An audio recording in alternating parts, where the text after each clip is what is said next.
Por secretaría se tomará asistencia. Diputada Costa. Presente. Diputado Allende. Diputada Angerosa. Diputado Anguiano. Presente. Diputado Artusi. Presente. Diputado Báez. Presente. Diputado Valer. Presente. Diputado Bisoñi. Presente. Diputado Barrichón. Diputada González. Diputado Guzmán. Presente. Diputado Neteman. Presente. Diputado Koch. Presente. Diputado La Madrid. Presente. Diputada Lambert. Presente. Diputado Lara. Diputada Lena. Presente. Diputado Monge. Diputado Navarro. Diputado Zuna. Diputada Pros. Presente. Diputado Riganti. Diputado Rothman. Presente. Diputado Roberto. Diputado Sosa. Diputada Tacistro. Diputada Toller. Presente. Diputado Troncoso. Presente. Diputado Ribarri. Diputado Valenzuela. Presente. Diputado Vázquez. Diputada Viola. Presente. Diputado Vítor. Presente. Diputado Zavalo. Señor presidente, le informo que están presentes 30 señores diputados. Con la presencia de 30 señores diputados, queda abierta la séptima sesión ordinaria del 139 periodo legislativo. Tiene la palabra el diputado Navarro. Presidente, para justificar la inasistencia de la diputada Tacistro, que por cuestiones de enfermedad no se encuentra en el recinto, Zavalo, que está participando de la delegación oficial en un viaje, y la del diputado Allende, que por cuestiones personales no se encuentra. Se tomará debida nota. Invito a la señora diputada María del Carmen Toller a izar la bandera nacional y el señor diputado Rubén Ángel Vázquez a izar la bandera de Entre Ríos.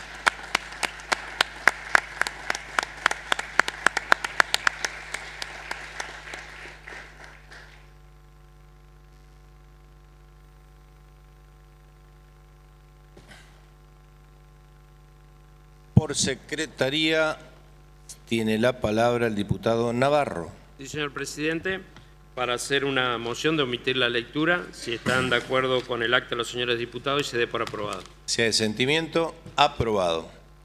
De acuerdo a lo establecido por el artículo 116 del reglamento, se encuentra en consideración de la Cámara la versión taquigráfica correspondiente a la quinta sesión ordinaria realizada el día 8 de mayo.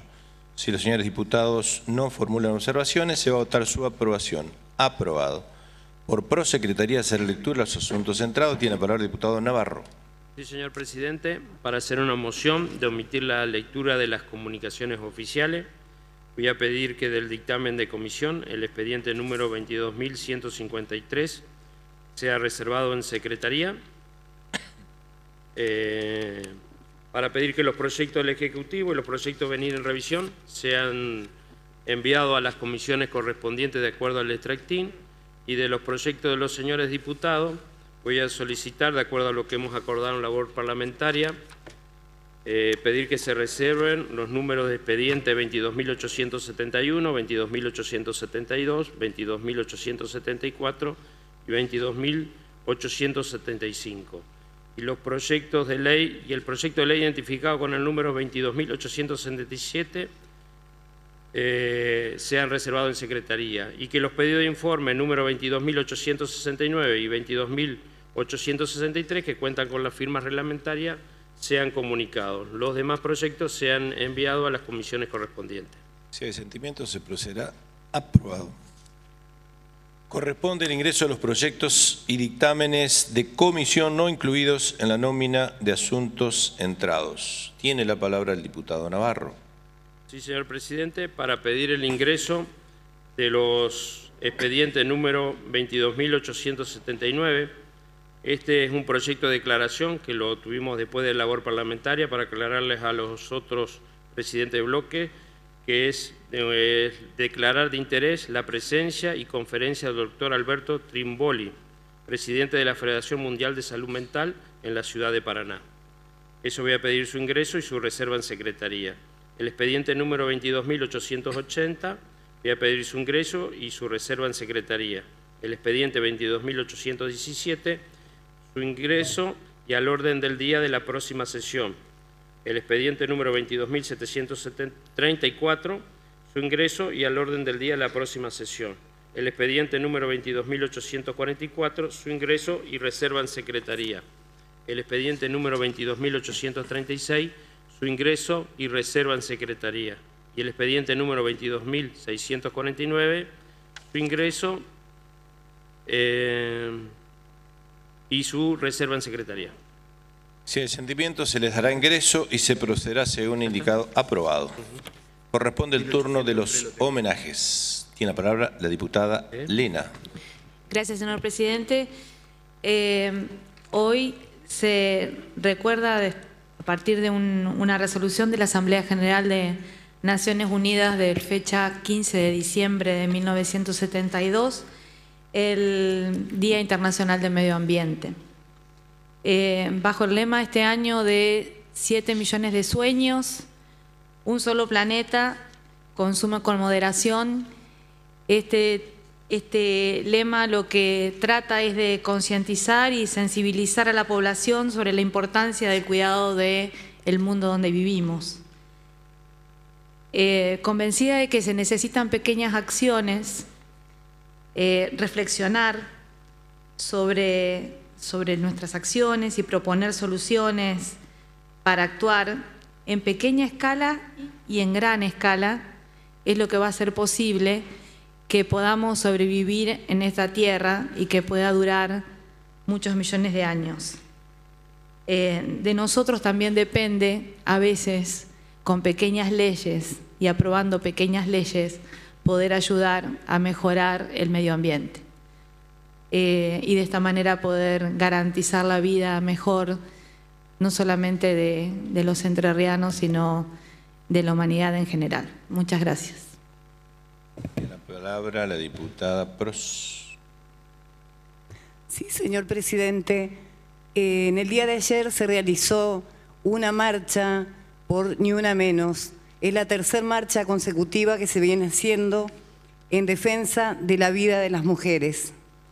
Este año con una consigna a favor del aborto legal, seguro y gratuito en nuestro país. En pocos días este tema será debatido en la Cámara de Diputados de la Nación y espero y deseo que realmente tenga un tratamiento y que su resultado sea favorable, porque vivas y libres nos queremos. Muchas gracias.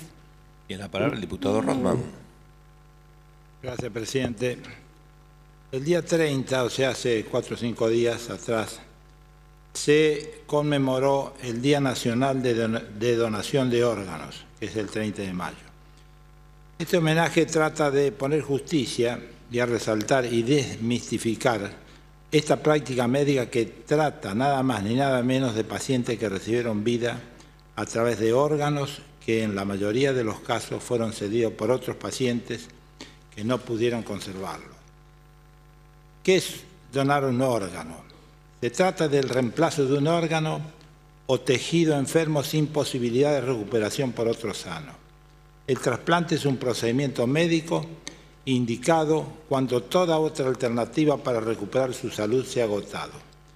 En nuestro país existen posibilidades de trasplantar órganos sólidos como riñón, hígado, corazón, pulmones, páncreas, intestino también, como así también tejidos como córnea, piel, huesos, etcétera, etcétera. En determinadas circunstancias en general, como consecuencia de enfermedades o accidentes, es posible perder la capacidad habitual que tienen los órganos de realizar funciones básicas para la vida. Por ejemplo, el corazón bombea la sangre, los pulmones la oxigenan, el hígado y los riñones la depuran y al mismo tiempo sintetizan hormonas. Todos ellos son indispensables para un correcto funcionamiento del organismo. Cuando sobrevive un trastorno importante, que afecta el desempeño de algunos de ellos, es necesario un trasplante que permita sustituir las funciones del órgano dañado. Para realizar un trasplante es necesaria la existencia de donantes. La donación es un gesto altruista en nuestro país y cualquier persona mayor de 18 años puede manifestar su voluntad. Hace pocos días se trató en las cámaras a nivel nacional y va a salir una ley donde todos vamos a ser donantes potenciales, para no, o sea, cuando estemos en condiciones. Y cuando uno no dice lo contrario, va a ser un donante obligatorio. Hay que hacer una serie de trámites para poder hacer un trasplante. ¿Quiénes pueden trasplantarse? No todos. La compatibilidad viene determinada por diferentes valores. Grupo sanguíneo, como cualquier órgano. En grupo, cuando uno tiene que hacerse una transfusión, tiene que tener la compatibilidad en la sangre. Y además tiene que tener un sistema tiene que haber una histocompatibilidad. Quiere decir que los tejidos tienen que ser semejantes al paciente que se va a trasplantar. Y después hay otras circunstancias que tiene que tener. Ahora, para desmistificar un poco esto, ¿qué pasa con un paciente que recibe un trasplante? No es un paciente que va a quedar inválido, no es un paciente que va a estar imposibilitado. El paciente debe recibir medicamentos ya trasplantados para atenuar la respuesta del sistema inmune, mecanismo que tiende a destruir a todo agente extraño. Cuando uno pone algún agente extraño en el organismo se defiende y trata de eliminarlo. Por lo tanto, hay que bajarle la parte inmunológica. El seguimiento estricto de la medición es vital, así como los cuidados higiénicos y dietéticos durante los primeros meses. Bueno, o sea, un paciente que está trasplantado puede ser una vida normal, con algunos cuidados, pero se restituye a su actividad habitual. Pero al final de esto quería hacer un homenaje a quienes en nuestra provincia están trabajando en el tema de trasplante, que es el CUCAIER. El CUCAIER es la central única coordinadora de ablación e implantes de Entre Ríos. Esta institución, que depende del Estado provincial, es un ejemplo en su organicidad y funcionamiento. Es un orgullo, diría yo, para los entrerrianos, y ha logrado que nuestra provincia sea la segunda provincia, después de la Ciudad Autónoma de Buenos Aires, en procuración de órganos. Procuración es quien da los órganos.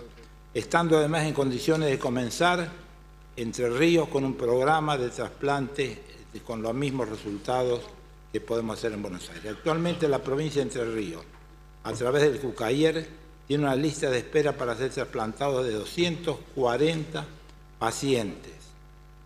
Son muchos de ellos para trasplante renal, hay 24 pacientes para trasplante de hígado, 14 de córnea, 9 pacientes con trasplante intratorácico. Los trasplantes intratorácicos son corazón y pulmones. O sea que nuestra provincia, en procuración de órganos, tuvo un 17,24 por 1 millón de habitantes. O sea que hubo un total de 77 trasplantados. El año que viene, para esta fecha, vamos a pedir en esta Cámara que se le rinda un homenaje al equipo del CUCAIER. El equipo del CUCAIER hace más de 20 y pico de años que están trabajando con la misma gente, con el mismo caudal humano. Este es un verdadero ejemplo de lo que es una política de Estado. O sea, han pasado gobiernos, varios gobiernos han pasado, y el equipo del CUCAIER ha seguido trabajando, y la gente que está allí se ha venido desarrollando, y se ha desarrollando apoyado por todos los gobiernos que han pasado estos años. O sea que esto es a imitar básicamente en salud, para que pongamos a la salud en una política de Estado como el CUCAIER. Gracias, presidente. Tiene la palabra la diputada Toller. Simplemente como personas políticas que somos todos los que nos encontramos en este recinto, me parece que es justo recordar al único argentino que fue 3 veces presidente de la Nación Argentina. Ayer se cumplían 72 años de ese gran acontecimiento. Me refiero al general Juan Domingo Perón, que en el año 1946 asumía la presidencia luego de elecciones libres, limpias de parte de él, no de todos, con el nombre del Partido Laborista. Después fue en el año 51 y en el año 73.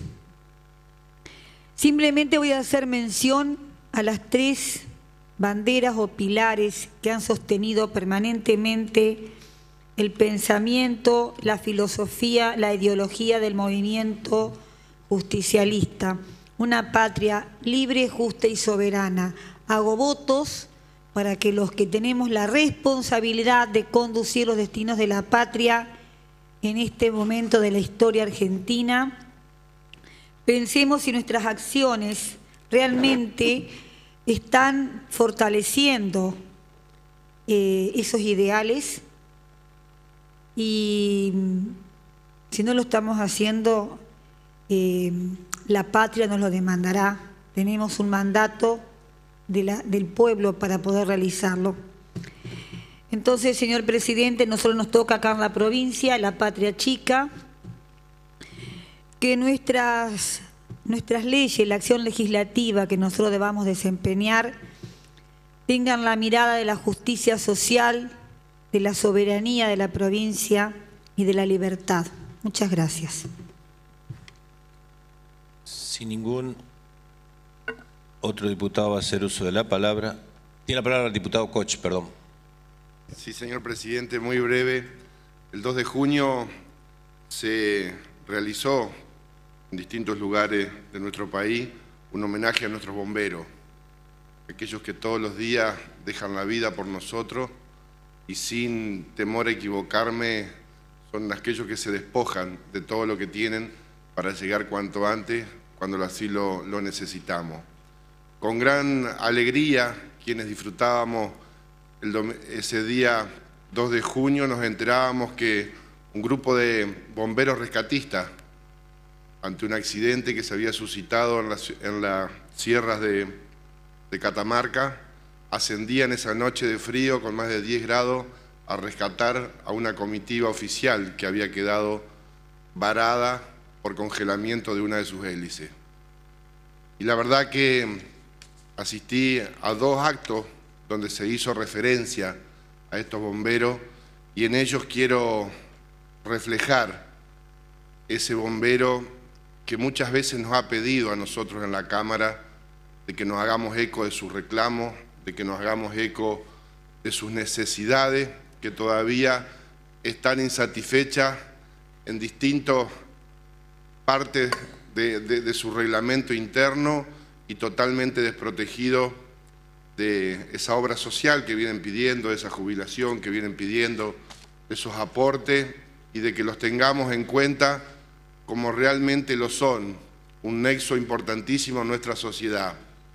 Pero también no me quiero olvidar de que aquellos rescatistas que con valentía atropellaron la noche y el frío, con la misma valentía que lo hicieron ellos, tuvieron la cobardía quien fueron a rescatar a la comitiva, abandonándolo a la intemperie y teniendo que bajar con una taza de café únicamente como único sustento. Por eso, señor presidente, quiero que reflexionemos, que no nos acordemos únicamente de nuestros bomberos cuando los necesitamos o cuando vamos a hacer acto de presencia.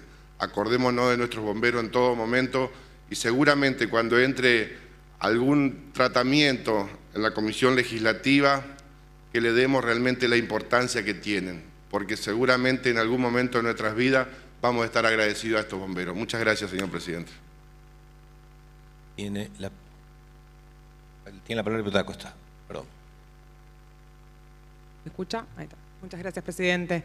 Sumarme al homenaje por el Día de los Bomberos, pero no puedo dejar pasar el comentario que hace el diputado propinante, aclarando, porque justamente fue un tema que se generó a nivel nacional, que no hubo ningún abandono de parte del gobierno nacional a estos rescatistas. Al contrario, se agradece justamente todo el trabajo y el esfuerzo que hicieron para que los tripulantes justamente permanecieran y llegaran a destino sanos y salvos. Justamente el jefe, el encargado de los rescatistas, fue quien tomó la decisión y justamente aclaró de que esa es la labor y que ellos estaban preparados y la decisión la tomó en base a que podía llegar a haber riesgo justamente para los mismos rescatistas. Así que no quería dejar pasar. Muchas gracias. Si ningún otro diputado va a hacer uso de la palabra, tiene la palabra el diputado Navarro. Sí, señor presidente. Se me pasó un expediente que se encuentra con dictamen de comisión, que es el expediente 22.803, que tiene dictamen de la Comisión de Legislación General. Es un proyecto de ley venido en revisión, el cual crea el Juzgado de Familia Civil y Penal de Niños y Adolescentes en la ciudad de Concepción, Uruguay. Voy a pedir para este expediente su reserva en secretaría. Hay una moción de ingreso y reserva en secretaría. Aprobado. Ahora sí, tiene la palabra el diputado Navarro. Sí, señor presidente. Aprovechando también este momento, voy a pedir que el expediente de 22.709, que se encuentra en la Comisión de Legislación General y en la Comisión de Salud, este expediente sea girado, solamente quede en la Comisión de Legislación General. Hay una moción del diputado Navarro. Aprobado. Ahora sí, corresponde el turno de las mociones de preferencias y sobre tablas. Se encuentra reservado el dictamen de la Comisión de Legislación General en el proyecto de ley bajo número de expediente 22.803, por el cual se crea un juzgado de familia civil y penal de niños y adolescentes en la ciudad de Concepción del Uruguay y otro en el departamento Concordia. Bueno, sí, tiene la palabra el diputado Navarro. Sí, señor presidente, para pedir su tratamiento sobre tabla. Hay una moción sobre tabla, se requieren 2/3. Aprobado.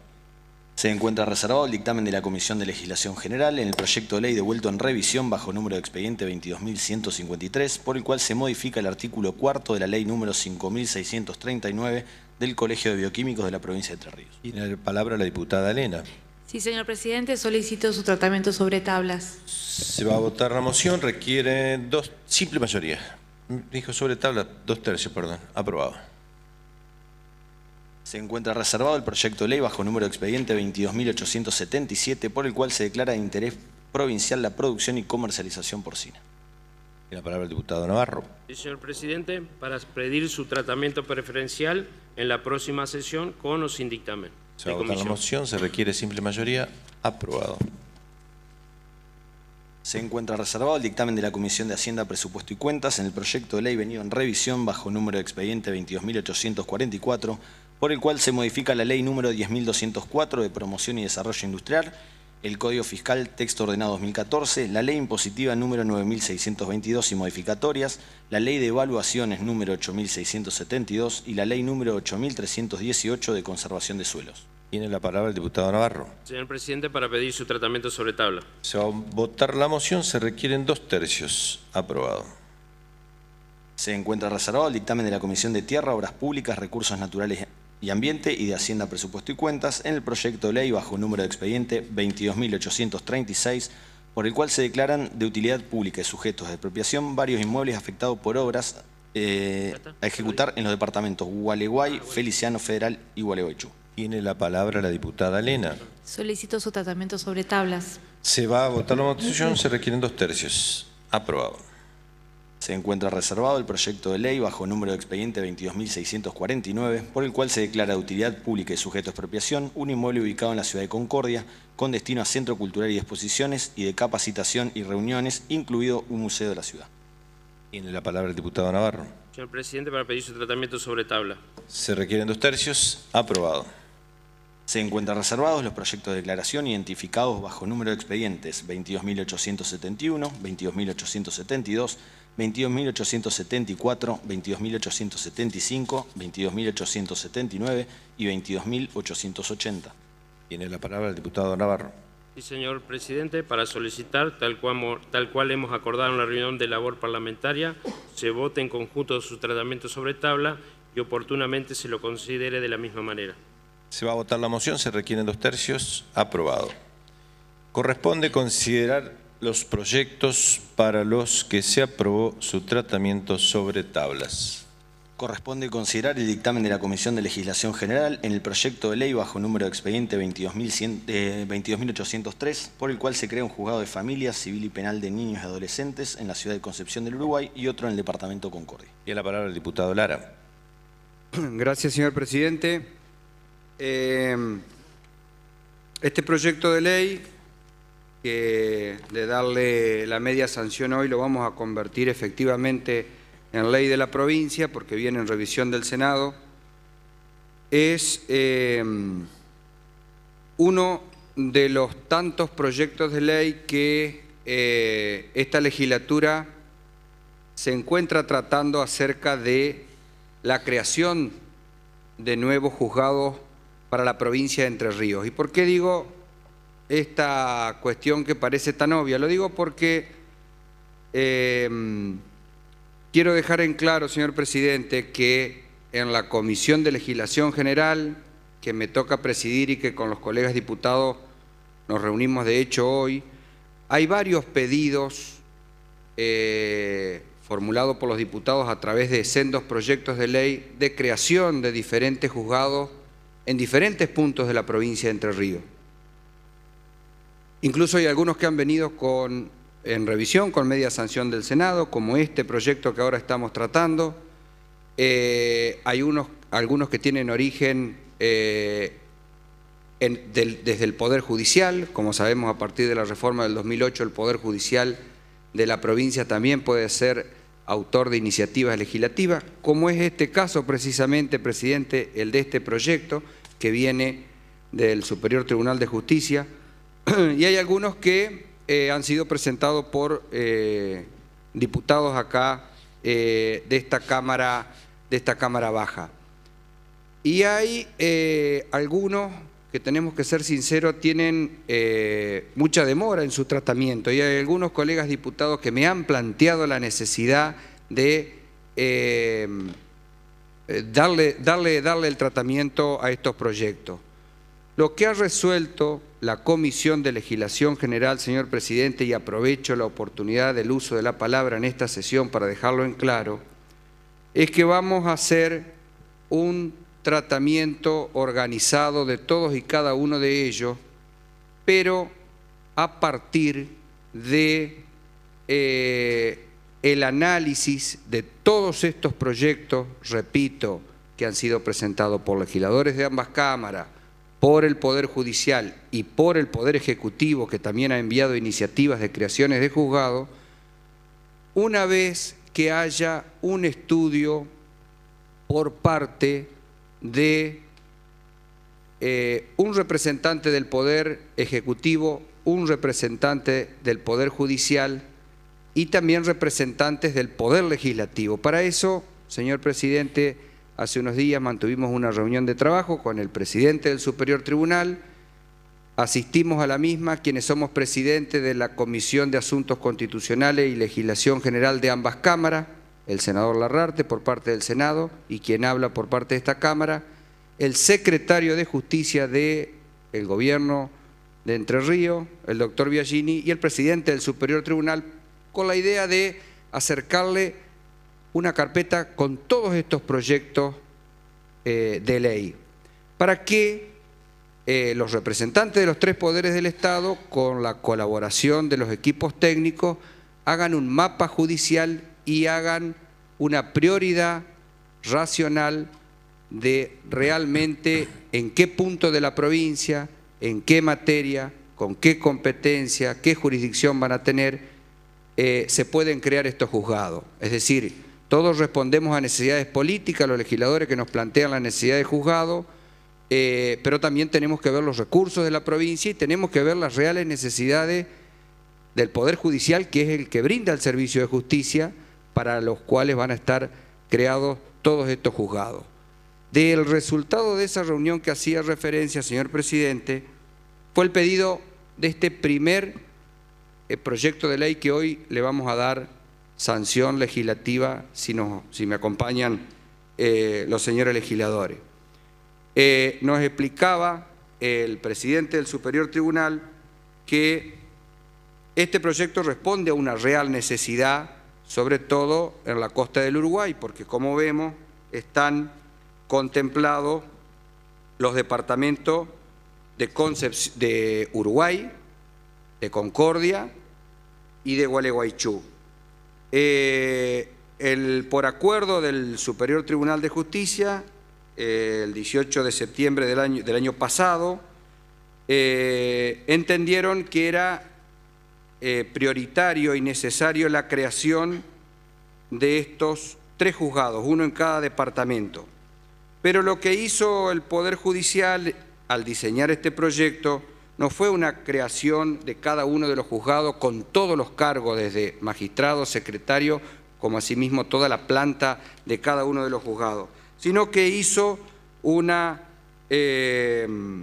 diseño para que estos nuevos juzgados absorban secretarías existentes y se optimicen mejor, por así decirlo, los recursos. En este sentido, como dice el articulado, se crea un juzgado de familia, civil y penal de niños y adolescentes en Concordia, con competencia para todo el departamento Concordia, y se crea un cargo de juez, pero se le asigna, señor presidente, toda la estructura y la planta de personal que ya tiene una secretaría existente, que es la Secretaría número 2, que actualmente es compartida por los 2 jueces de familia que tienen asiento en la ciudad de Concordia.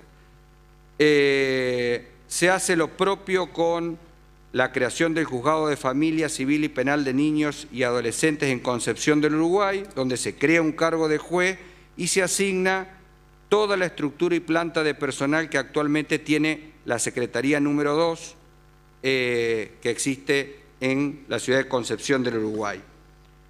Y con respecto a la situación en Gualeguaychú, se crea un juzgado de familia, civil y penal de niños y adolescentes en Gualeguaychú y un cargo de juez, pero para ello se modifica la ley 10.382, por la cual ya se había creado un juzgado civil de familia y penal de niños y adolescentes que tenía competencia en el departamento Gualeguaychú y en el departamento Isla, pero el Superior Tribunal explica en esta acordada que sirve de fundamento al proyecto, donde da cuenta que la situación del departamento Isla estaría cubierta con el actual juzgado multifuero que tiene Villa Paranacito. De modo tal que quería hacer esta aclaración, señor presidente, para, en primer lugar, fundar la necesidad de darle sanción definitiva a este proyecto de ley que está pidiendo imperiosamente el Superior Tribunal de Justicia y que, repito, en esa reunión de trabajo donde estuvieron representados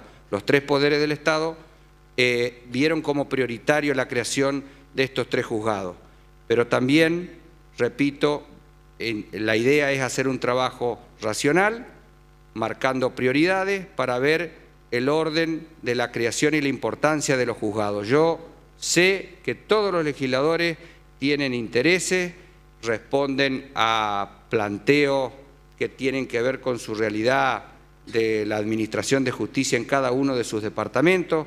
De hecho, yo puedo decirle que en los próximos días vamos a presentar un proyecto de ley también para la creación, pero con particularidades donde no va a significar una nueva erogación para la provincia, pero vamos a intentar la creación de un juzgado multifuero para Paraná Campaña, con la idea de descentralizar todas las causas que vienen acá a Paraná. Pero, a ver, estoy diciendo que también a mí me interesa la creación de juzgados, pero entendemos que debe haber un orden de prioridad, de sensatez, a la hora de incorporar nuevos recursos al presupuesto provincial en la Administración de Justicia. Nada más, y pido el acompañamiento de mis pares para la otra media sanción a este proyecto de ley. Muchas gracias. Y la palabra el diputado Baller. Gracias, señor presidente. No sé si habrá sido un error de tipeo, pero en el expediente 22803 figura únicamente Concepción del Uruguay. No figura ni Concordia ni Gualeguaychú. Me gustaría que el diputado Navarro, si puede, lo aclare. Gracias, señor presidente. Así como usted dice, el artículo 1 menciona Uruguay. Artículo 1.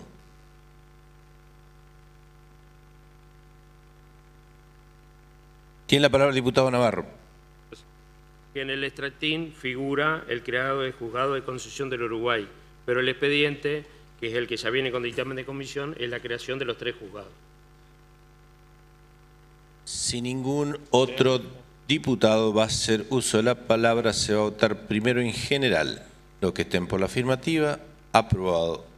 Ahora en particular, artículo primero, aprobado, artículo segundo, aprobado, artículo tercero, aprobado, artículo cuarto, aprobado, artículo quinto, aprobado, artículo sexto, aprobado, artículo séptimo, aprobado, artículo octavo, aprobado, artículo noveno, aprobado, artículo décimo, aprobado. El 11º es de forma, queda aprobado.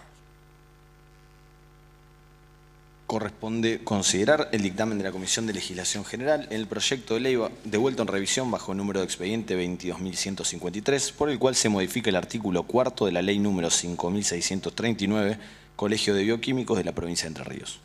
Tiene la palabra la diputada Lena. Señor presidente, solicito a mis pares acompañen este proyecto que ya ha sido votado por la Cámara. El Senado lo ha devuelto en revisión, modificando únicamente una sola palabra de lo que habíamos aprobado en su momento y no modifica absolutamente nada lo acordado y lo conversado en la Comisión de Legislación General cuando se trató la modificación a la Ley 5.639, que es la creación del Colegio de Bioquímicos de la provincia de Entre Ríos. Si no se hace más uso de la palabra, se va a votar el dictamen de comisión que aconseja aceptar las modificaciones introducidas. Aprobado. Queda sancionado y serán las comunicaciones correspondientes. Corresponde considerar el dictamen de la Comisión de Hacienda, Presupuesto y Cuentas en el proyecto de ley venido en revisión bajo número de expediente 22.844, por el cual se modifica la ley número 10.204 de Promoción y Desarrollo Industrial, el Código Fiscal Texto Ordenado 2014, la ley impositiva número 9.622 y sus modificatorias, la ley de evaluaciones número 8.672 y la ley número 8.318 de conservación de suelos. Tiene la palabra el diputado Bisogni. La provincia de Entre Ríos está bajando gradualmente la presión tributaria, sosteniendo la recaudación con un trabajo de ampliación de la base tributaria y mejora de los procesos de cobro. Este proyecto, que ya tiene media sanción de senadores, debe entenderse que en el marco de la reforma tributaria propiciada por el gobernador Bordet hacia finales del año 2017 y que dio lugar a la sanción de la ley 10.557, que a su vez aprobó el consenso fiscal suscrito con la Nación y otras 22 provincias. Entre Ríos fue la primera provincia en haber suscrito el consenso fiscal el 16 de noviembre del 2017 y tener todas las reglamentaciones dictadas por ATER y operativas el 10 de enero del 2018, cuando aún muchas provincias no han aprobado las respectivas leyes en sus legislaturas. Los 4 criterios que dieron marco a esta reforma tributaria fueron, primero, la responsabilidad en el cuidado del financiamiento provincial, dando previsibilidad en la baja de la presión tributaria hasta el 2022, en la medida que se recuperan puntos de coparticipación nacional a la provincia de Entre Ríos. Segundo, armonización en el marco de la región centro, históricamente declamada, introduciendo un esquema de progresividad en materia de alícuotas, similar al que hoy rige en las provincias de Santa Fe y Córdoba. Tercero, baja de alícuota de ingresos brutos hasta el 1% al sector comercial micro, pequeño y mediano, asociado a requisitos de buena conducta tributaria. Invitación también a los municipios a adherir, estableciendo posibilidades concretas para que estos puedan imitar el proceso respecto de sus tasas, a partir de una ampliación de los fondos provinciales coparticipables. Todo ello respetando los límites del consenso fiscal suscrito. Una rápida revisión de las últimas leyes sancionadas por la legislatura permite ver con claridad lo indicado al comienzo. Primero, la eliminación del impuesto a la transmisión gratuita de bienes, impuesto a la herencia. A través de la ley 10.553 se derogó este impuesto con vigencia al 1 de enero del 2018. La recaudación de este impuesto representó en el 2017 un ingreso de 46 millones de pesos, con una proyección para el 2018 por encima de los 50 millones de pesos. la exención del inmobiliario para jubilados y pensionados. Por artículo 6º de la Ley 10.557, se eximió el 100% del impuesto inmobiliario a todos los jubilados y pensionados con ingresos de hasta 20.000 pesos. Hoy ya son miles de jubilados y pensionados nacionales y provinciales los que han tramitado y tienen el beneficio en las oficinas de la TER. Tercero, el aumento de la coparticipación provincial a todos los municipios entrerrianos.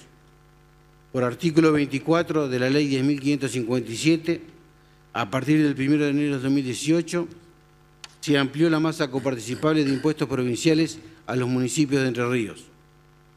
Como resultado de ello, la variación de la coparticipación provincial ya liquidada a los municipios entrerrianos en el primer trimestre del 2018, con respecto al mismo periodo del 2017, se incrementó un 65%.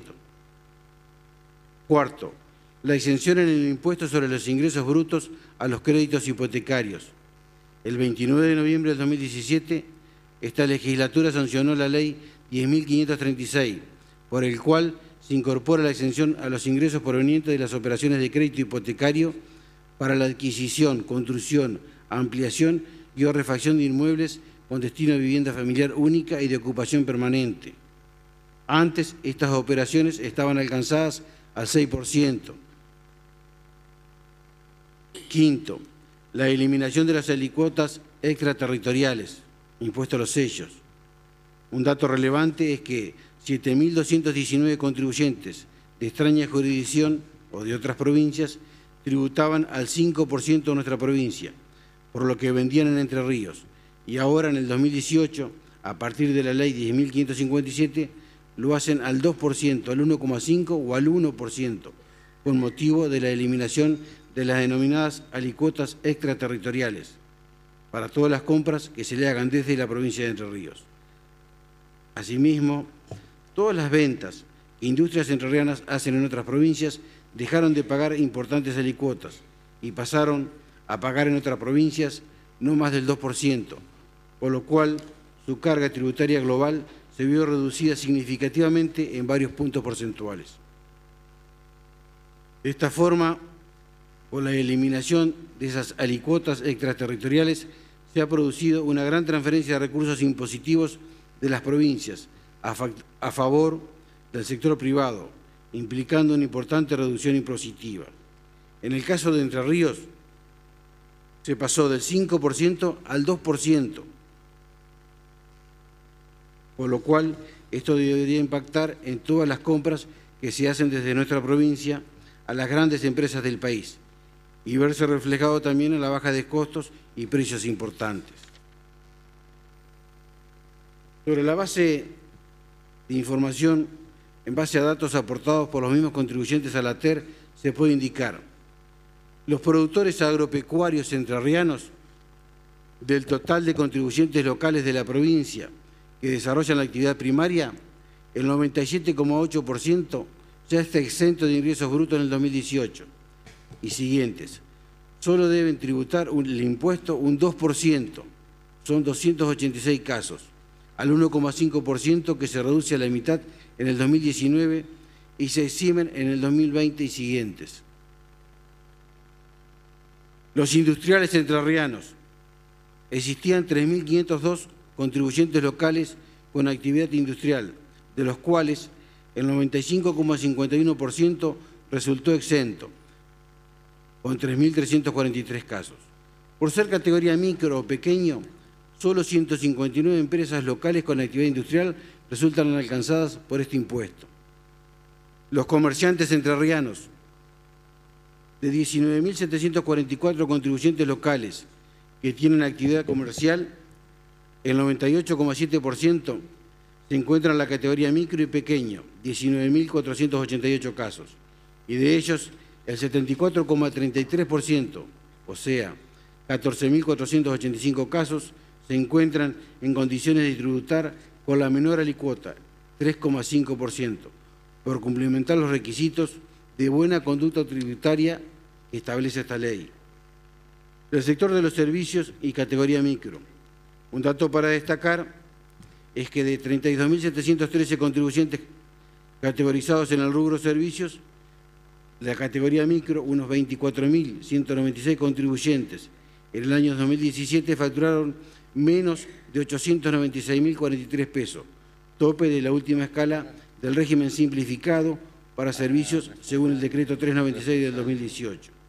Es decir, que a partir de mayo habría 24.196 contribuyentes en condiciones potencialmente de tributar por régimen simplificado, haciéndolo a una alícuota efectiva mucho menor que en el régimen general, aproximadamente el 3,1%.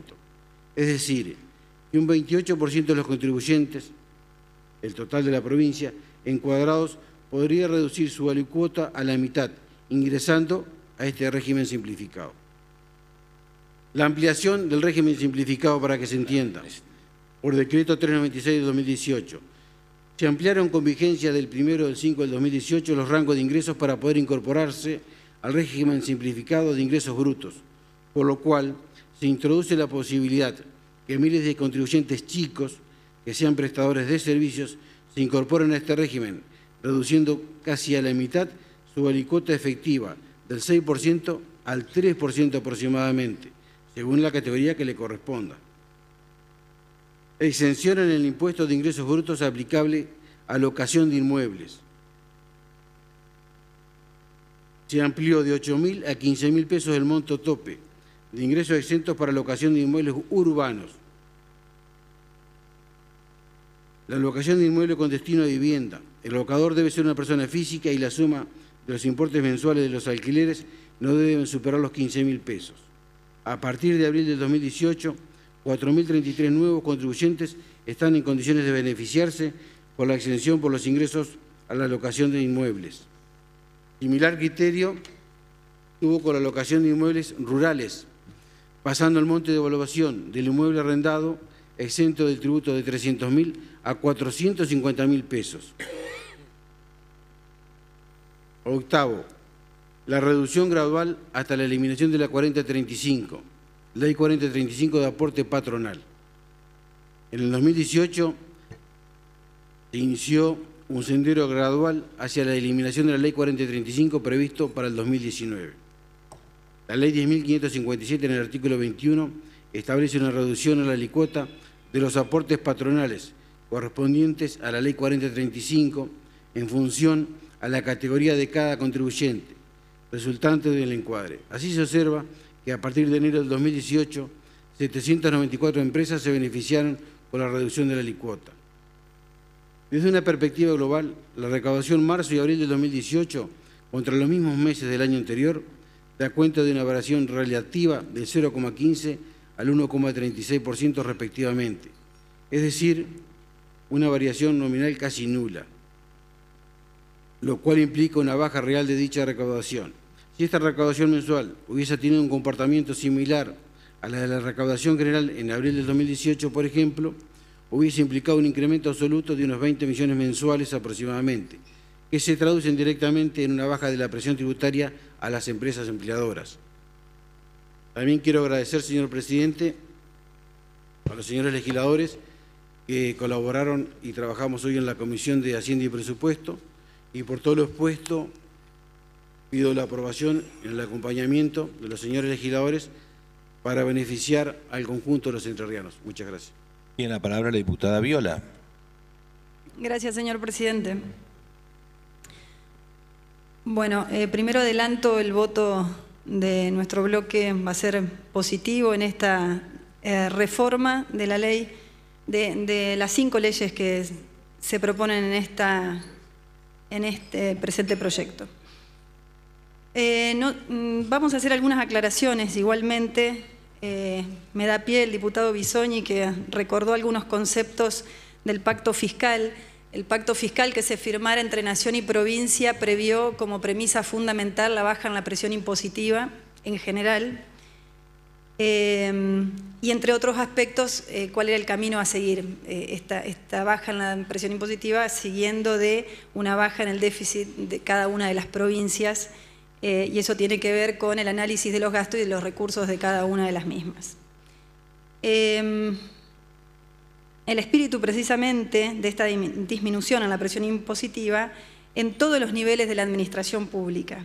En el caso de Entre Ríos se avanzó con esta ley, la 10.557, que no solo aprobó el pacto fiscal, sino también presentó una reforma impositiva que pretendía cumplir con este objetivo. Lamento decir que solo 5 provincias de todas las que firmaron el pacto fiscal lograron esta premisa que era la baja en la presión impositiva. Dichas provincias fueron Buenos Aires, Córdoba, Mendoza, San Juan y Santiago del Estero. Entre Ríos no logró la baja, hubo un cambio de alícuotas que en algunos casos representó bajas, pero en otros significaron aumento. Entonces, en definitiva, no se cumple con esta premisa fundamental. También quiero aclarar algunas cuestiones que dio como afirmado el diputado Bisogni, pero que no fueron tales logros en este pacto fiscal que hizo la provincia de Entre Ríos.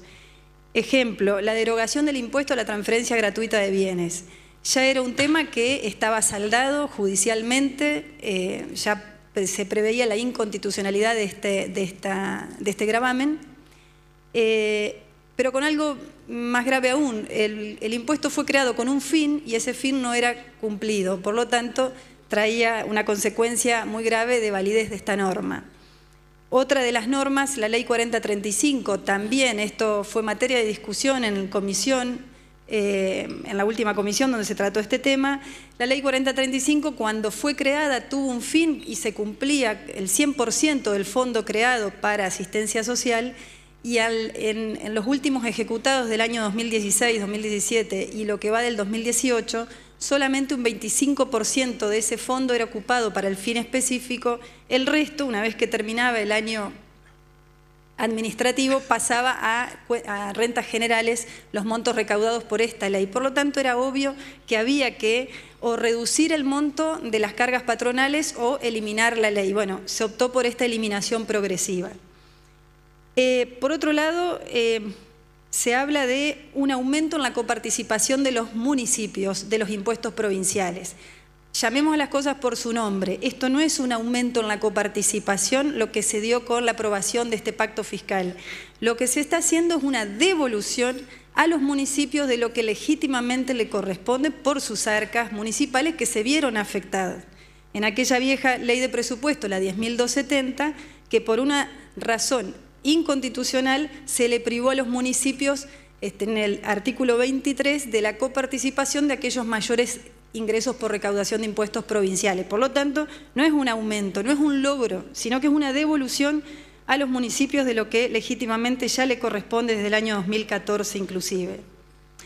Por otro lado, se toma como un logro la exención de impuestos de ingresos brutos en los créditos hipotecarios. Me pregunto dónde está el éxito nuestro si no podemos obligar a nuestro propio agente financiero a que se preste para estas operaciones hipotecarias. Justamente con la necesidad que tenemos de créditos hipotecarios, nuestro propio banco de la provincia no procede en estas operaciones. Eso en términos generales. Ahora bien, como vemos avanzado la ejecutividad de esta ley, la 10.557, entendemos que se generó una incongruencia, porque acá se da uno de estos puntos, que ingresos brutos a los que comercializan con granos, puntualmente, el sector agropecuario, con destino al sector primario pasaron a tributar el 4%, cuando venían tributando 2,6%, esa alícuota, y esa es la alícuota a la cual volveríamos en el caso de aprobar este parche que hacemos ahora con este proyecto. Por otro lado, otro de los puntos que toca esta reforma, que tiene que ver con la promoción industrial para el ejercicio 2018, el que estamos ya transitando a la mitad del año, a medida que avanzan los incisos se van imponiendo algunas condiciones que hacen que el régimen realmente le va a alcanzar a pocos. Además, desarrollar esta promoción con sucesos de ejercicios anteriores y ya avanzado este año, en el que se debería gozar de este incentivo, hace que muchos contribuyentes no hayan tenido la oportunidad de planificar la posibilidad de utilizarlo. Por suerte que hay una excepción que le permite al Ejecutivo poder aplicar esta exención y beneficio para el año próximo, o sea que allí podremos ver, si Dios quiere, los beneficios efectivos. Por otro lado, en la ley de evaluaciones, lo que se propone modificar en la ley de evaluaciones de inmuebles, para determinar el impuesto inmobiliario, parece una modificación que amplía la posibilidad al fisco de determinar evaluaciones sobre diferentes bases y alternativas. Parecen razonables en este tiempo, pero todo queda supeditado a la reglamentación. No aparece claro en este momento si servirá para la aplicación del impuesto de manera más progresiva o simplemente tiene fines recaudatorios. Esperemos que en la reglamentación esto quede bien definido. Y respecto a la última modificación, respecto a conservación de suelos, aparece también en el último título de este proyecto, impone condiciones para obtener exenciones impositivas. Nuevamente parecen razonables, esperemos que la reglamentación no tuerza el espíritu puro de la ley que aprobamos hoy, el proyecto. Esta reforma entonces, como decía, aparece como parche para salvar algunas situaciones que de hecho fueron generando muchos perjuicios a los contribuyentes. La prueba y error a la que se somete a los contribuyentes, a nuestro modo de ver, configura una inseguridad jurídica que comporta un perjuicio permanente para estos últimos. No había necesidad de jugar al límite con la apertura de las alícuotas que permitía el pacto fiscal. Fíjense lo que pasó, nuestra provincia disminuyó aquellas en las que estaba excedida y en lugar de mantener las que mostraban un porcentaje menor, las subió en un intento de compensar, generando un importante grupo de contribuyentes que lejos de recibir menos, de pagar menos, terminaron abonando más. Francamente, lo que decimos que parece es que se hizo una planilla de Excel y se compensó lo que se sacaba por un lado, se agregaba por el otro. La prueba de que no solo no se bajó la presión impositiva, sino que la misma se acrecentó, es que la recaudación de impuestos provinciales en el primer trimestre del año 2018 fue de un 29% superior al mismo trimestre del 2017. Recordar que la inflación pasada fue del 24%, entonces estamos en una recaudación arriba de 5 puntos. Este incremento podemos explicar que es una mejora en la actividad económica o mejora en la recaudación, como lo decía el mismo titular de ATER, pero más bien parece una excusa. A la luz de los resultados hubo una transferencia de fondos del sector privado al público en términos constantes, mayor en este primer trimestre del 2018 que el 2017.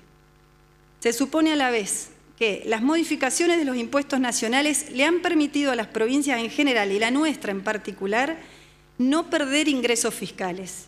Si esa premisa se ha cumplido, debería haberse reducido el déficit fiscal provincial. Nuestro gobernador ha anunciado que recién al final de su mandato tendrá las cuentas equilibradas, a la vez que se ha anunciado que la toma de nuevos créditos a través de letras de tesorería, que son las de corto plazo, se han pospuesto atento a la inestabilidad financiera. Interpretando esas informaciones podemos inferir que a pesar de los mayores ingresos no se logra poner en caja la economía de nuestro Estado provincial. Las dos puntas del problema, recursos y gastos, deben atacarse simultáneamente. El primero para permitir al sector privado mejores posibilidades de inversión, de incrementos en la contratación de recursos humanos, de ser más competitivos, entre otras cosas. Lo segundo, porque el peso del gasto es a todas luces insoportable, más aún cuando debe ser destinado en su mayor parte al pago de salarios y jubilaciones estatales, quedando un pequeño remanente para atender funciones del Estado como educación y salud, y la inversión en obras de infraestructura necesarias para el desarrollo de esta provincia.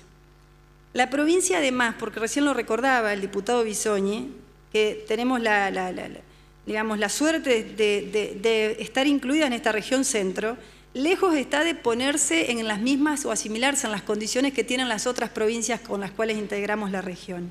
La dispersión en las alícuotas impositivas, pero sobre todo la fuerte incidencia que tienen estas sobre las actividades que se desarrollan en las distintas provincias, definen asimetrías importantes en detrimento de la competitividad de Entre Ríos.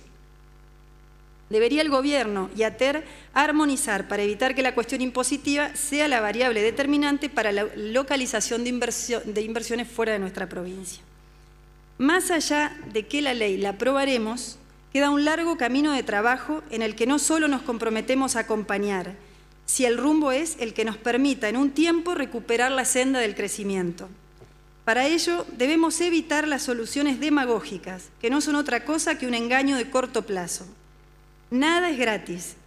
12 años de populismo en un marco internacional inmejorable nos han dejado la enseñanza que finalmente a la fiesta la pagamos entre todos, sobre todo los sectores más humildes que, como siempre, cargan sobre sus espaldas los mayores costos de los desbarajustes de la economía que la misma se cobra por las buenas o por las malas. Gracias, señor presidente. Tiene la palabra el diputado Navarro. Sí, señor presidente. Le cedo a la diputada Toller. Señor presidente, creo que no, en conciencia, yo personalmente no puedo pasar a votar este proyecto de ley, dejando que las últimas consideraciones que flotan en el aire de la diputada propinante queden como fundamento de este proyecto. Sinceramente me sorprende porque considero a la diputada una persona muy perspicaz y muy observadora de la realidad, que perteneciendo al bloque Cambiemos venga a dar recetas en la provincia que son contrapuestas con la política económica que lleva adelante el gobierno nacional que ella representa. Me sorprende que se esté hablando como que el pacto fiscal fueron invento del gobernador Bordet y todos sabemos que fue una exigencia del gobierno nacional.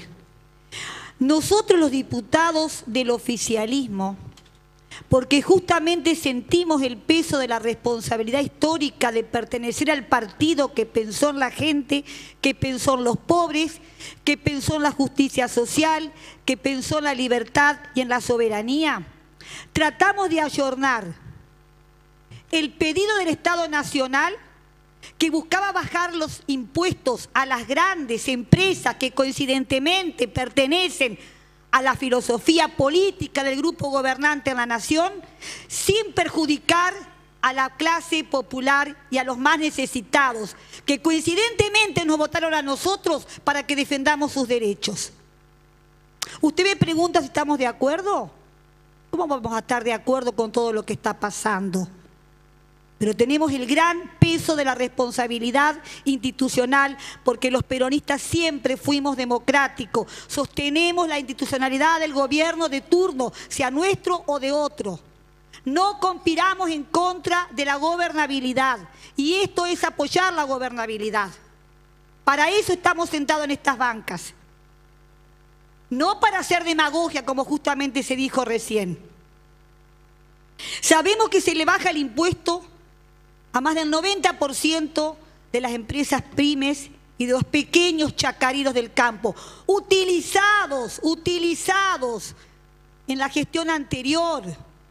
¿Para qué? Para el beneficio de los grandes, porque ellos siguen peor. Por lo tanto, a mí me encantaría que no tuviéramos que estar discutiendo esto, porque el Estado Nacional está enviando los recursos pertinentes y todas esas necesidades legítimas del ser humano que están avaladas como derechos humanos en la Declaración Universal de los Derechos del Hombre, ya excede al pensamiento peronista, es algo supra. No están siendo satisfechos, no están siendo respondidos, porque la situación económica no lo está permitiendo, señor presidente. Tenemos una filosofía económica que piensa en los más ricos y no en los más necesitados. Se acaba de decir también que había una transferencia de los privados al Estado. Bueno, yo estoy mirando otro país entonces, yo estoy mirando otra película, porque yo veo totalmente lo contrario. Los recursos del Estado están siendo transferidos a manos privadas de una manera obscena. Entonces, por supuesto que vamos a votar este proyecto que nos ha costado, sobre todo a la Comisión de Hacienda y sobre todo al Ministerio de Economía de la provincia y a ATER, a la Agencia de la Provincia de Recaudación. y otra cosa le quería comentar, señor presidente, porque también acá se dice que se le devolvió legítimamente a los municipios lo que se le debía, porque era inconstitucional. Les quiero contar que yo tuve que aprender esa lección, porque yo se la discutí a usted, señor presidente, cuando usted era gobernador, que parte del impuesto, del aumento del impuesto rural no iba a ser coparticipable. Tengo varios de los compañeros diputados que orgullosamente el bloque justicialista, diputados somos los que fuimos intendentes. Y yo se lo discutí si era correcto. Y justamente el actual ministro de Economía, Balay, me lo explicó, que la Constitución de Entre Ríos permitía en forma provisoria, por tiempo acotado y con destino prefijado, destinar parte de los impuestos provinciales para algo específico que en ese momento el gobierno lo considerara necesario. No es que se le devuelva ahora porque sí, se acabó el tiempo, eran 2 años. Estamos en lo correcto. Bueno, nada más, señor presidente, gracias. Tiene la palabra la diputada Viola. Sí, gracias, señor presidente. Simplemente porque hizo referencia a una aseveración que yo hice en la exposición. Empiezo por lo último. Poco le importa a la ciudadanía entrerriana lo que piense un intendente de turno y un gobernador de turno en sus discusiones privadas. Acá lo que interesa es lo que dice la ley de la Constitución, la ley máxima en nuestra provincia, que es la Constitución provincial. Eso que mencionó la diputada Toller fue en referencia al artículo, si no me equivoco, el 122 de la Constitución provincial, o el 212, no recuerdo bien el número, pero es el único artículo que menciona de que un impuesto se puede crear en forma exclusiva por un tiempo determinado para un fin determinado. Ninguna de las características que menciona ese artículo se cumplimentó con la ley 10.270. No fue exclusiva, no fue un fin determinado y no fue un tiempo determinado. De hecho, el gobernador Bordet apenas asumió con su gobierno en el 2015, prorrogó la vigencia de esa ley hasta fines del 2019, cosa que se modifica con esta ley 10.557.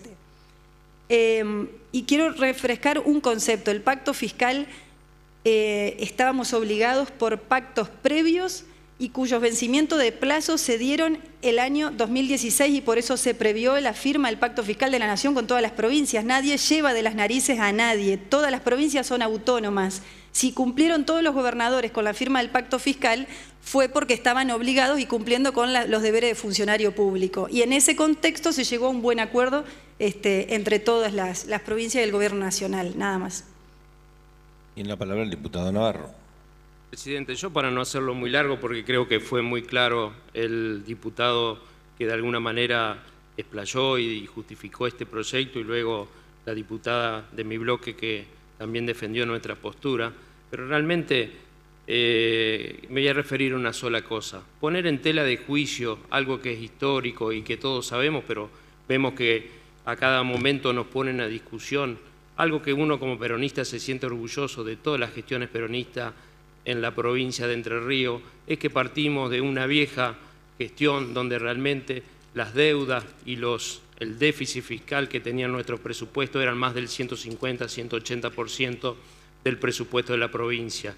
Lo hemos ido bajando en todas las gestiones justicialistas. Todos han tenido que hacer un gran esfuerzo para trabajar y encontrar un equilibrio al presupuesto provincial, sin joder a la gente, sin joder al trabajador, sin joder al más humilde, sin joder a los empresarios y sin joder a los industriales que siempre lo hemos tenido con el 0% de ingresos brutos. Entonces, cuando hacemos esta revisión histórica, cada uno de nuestros gobernadores justicialistas han sido un ejemplo y cada uno han puesto en esta tabla en relación al presupuesto bajar este déficit y la deuda de la provincia. Al llegar usted en la última gestión, al dejarla al 50% de lo que era la deuda de la provincia en relación al presupuesto. El gobernador actual sigue haciendo este esfuerzo, sigue por el mismo camino y cada vez va logrando el equilibrio fiscal y lograr que la provincia cada vez quede más desendeudada. Quiero saber, yo fui legislador en la anterior, me tocó votar endeudamiento donde nosotros lo especificábamos a los endeudamientos y lográbamos una refinanciación que cada vez era más favorable para la provincia, dejando muchas deudas en pesos y que indudablemente se van licuando en el tiempo y cada vez las erogaciones son menos onerosas para la provincia. El gobernador sigue con esa tesitura, sigue tratando de hacer dentro de las reglas de juego que le permite la macroeconomía, haciendo el equilibrio, y se ha comprometido que al final de la gestión vamos a tener la provincia en déficit fiscal cero.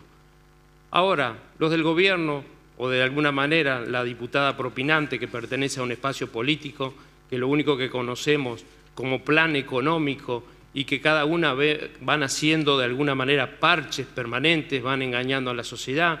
Engañaron primero en su discurso en las elecciones, donde iban a eliminar el impuesto a las ganancias, donde iban a pagar el 82% móviles de las jubilaciones. Podría dar miles de ejemplos en los cuales se comprometieron y han engañado y no han cumplido con la población. Pero no solamente eso, sino que han apostado como único plan económico la timba financiera, endeudarse en dólares, luego pagando un interés que a veces dicen más o menos, un 8, un 7, ahora volver al Fondo Monetario Internacional, que dice que le va a salir más barato, pero sabemos cuáles son las recetas del Fondo Monetario Internacional, pero a su vez endeudándose en pesos también, porque se endeudan en dólares y se endeudan en pesos con la LEVAC, recogiendo nuevamente esos pesos con los que compran los dólares, antes al 27% que ya era impagable, porque el gobierno hacer uso de este mecanismo que creó, que son las LEVAC, pagar el 27, 28%, fija la tasa de intereses para las pymes, para las distintas empresas. Ya el 27% era imposible producir en la República Argentina. Esto era conseguir un crédito, eran todos superior. Imagínense cualquier empresa, cualquier mediana, una pyme producirá a estos intereses. Y hoy no solamente eso, estamos pagando el 40% de las LEVAC. Un descubierto a cualquier pyme, a cualquiera que quiera mantener sus empleados, le sale entre el 80 y el 90% de interés.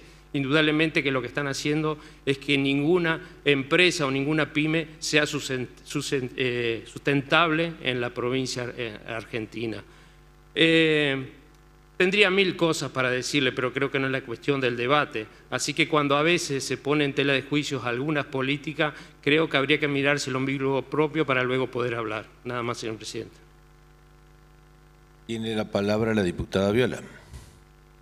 Sí, es bueno y es enriquecedor poder seguir debatiendo, pero yo creo, a diferencia de lo que opinaba el diputado propinante, que el revisionismo hacia atrás de las medidas que se han tomado nos ayudan a entender por qué tantas marchas y contramarchas y parches con este tipo de leyes que verdaderamente cuando hay una necesidad nos ponemos todos de acuerdo, y hoy estamos acá dándole aprobación, creería que por unanimidad, a este proyecto y a esta modificación.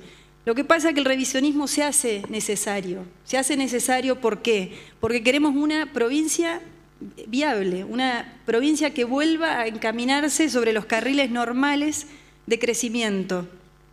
Cuando recién la diputada propinante manifestó que no hubo traspaso del sector privado al público, yo quiero que alguien responda cómo puede ser que se sostenga la provincia cuando en los últimos 6 años de gobierno anterior creció un 40% el empleo público en la provincia y no fue de la mano un crecimiento del sector privado.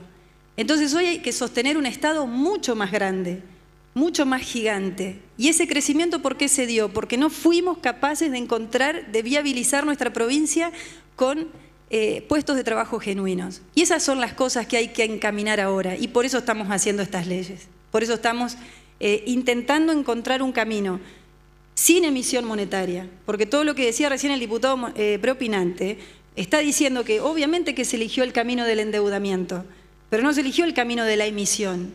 Y vivimos muchos años con emisión monetaria que nos significó vivir en una irrealidad y que la estamos hoy tratando de acomodar. Por suerte que nos encuentra unidos en este nuevo proyecto de ley, que lo que está intentando es este objetivo, nada más. Tiene la palabra el diputado Navarro. Primero, para siempre decir la gran mentira, sigue mintiendo. Decir que no hay emisión monetaria es otra gran mentira. ¿Con qué compran los LEVAC? Dándole a la maquinita. O sea, nos endeudamos en dólares, le dan a la maquinita para emitir, para poder comprar los LEVAC y poderlos pagar, así que eso es otra gran mentira. Señor presidente, para pedir el cierre de debate y se pase a votación. Hay una moción de cierre de debate. Aprobado. Se va a votar primero en general, los que estén por la afirmativa. aprobado. Artículo primero, aprobado. Artículo segundo, aprobado. Artículo tercero, aprobado. Artículo cuarto, aprobado. Artículo quinto, aprobado. Artículo sexto, aprobado. Artículo séptimo, aprobado. Artículo octavo, aprobado. Artículo noveno, aprobado. Artículo décimo, aprobado. Artículo decimoprimero, aprobado. Décimo segundo, aprobado. Décimo tercero, aprobado. Artículo decimocuarto, aprobado. Artículo decimoquinto, aprobado. Artículo decimosexto, aprobado. Artículo decimoséptimo, aprobado. Artículo decimoctavo, aprobado. El decimonoveno de forma queda sancionado y se harán las comunicaciones correspondientes. Corresponde considerar el dictamen de las comisiones de Tierra, Obras Públicas, Recursos Naturales y Ambiente y de la Comisión de Hacienda, Presupuesto y Cuentas en el proyecto de ley bajo número de expediente 22.836, por el cual se declaran de utilidad pública y sujetos de expropiación varios inmuebles afectados por obras a ejecutar en los departamentos Gualeguay, Feliciano Federal y Gualeguaychú. Se va a votar primero en general lo que estén por la afirmativa, aprobado. Ahora en particular, artículo primero requieren 2/3 de los votos, lo que estén por la afirmativa, aprobado. Artículo segundo, aprobado. El tercero de forma queda aprobado y pasa en revisión a la Cámara de Senadores. Corresponde considerar el proyecto de ley bajo número de expediente 22.649, por el cual se declara de utilidad pública y sujeto a expropiación un inmueble ubicado en la ciudad de Concordia con destino a centro cultural y de exposiciones y de capacitación y reuniones, incluyendo un museo de la ciudad. Tiene la palabra el diputado Valer. Gracias, señor presidente. La verdad que a quienes somos de Concordia conocemos esta esquina, que yo creo que es la más céntrica de la ciudad. Una esquina que tiene su historia, tiene que haber sido seguramente una de las primeras construcciones de la ciudad donde sufre un abandono absoluto hoy y donde en muchísimas oportunidades se ha tratado de dar con quienes son los dueños de este lugar y nunca se ha llegado a poder tener algún tipo de diálogo, ya que viven en Buenos Aires y poco le importa de este tan histórico lugar donde, entre otras cosas, mataron a uno de los hijos de Urquiza, donde se alojó el general Perón en una de esas habitaciones, donde tiene una historia muy larga y enriquecedora. Por ello pido para que el Estado municipal se haga cargo de la refacción y reacondicionamiento de este lugar tan histórico de la ciudad de Concordia. Pido que mis pares, mis compañeros diputados, me acompañen en este voto para tratar en lo posible de recuperar este edificio que está cada día peor. Nada más, señor presidente, y gracias. Si ningún otro diputado va a hacer uso de la palabra, se va a votar primero en general. Los que estén por la afirmativa, aprobado. Ahora en particular, artículo primero se requieren 2/3 de los votos. Aprobado. Artículo segundo, aprobado. Artículo tercero, aprobado. El cuarto es de forma, queda aprobado y pasa en revisión a la Cámara de Senadores. Corresponde considerar los proyectos de declaración para los cuales se aprobó su tratamiento sobre tablas y en bloque.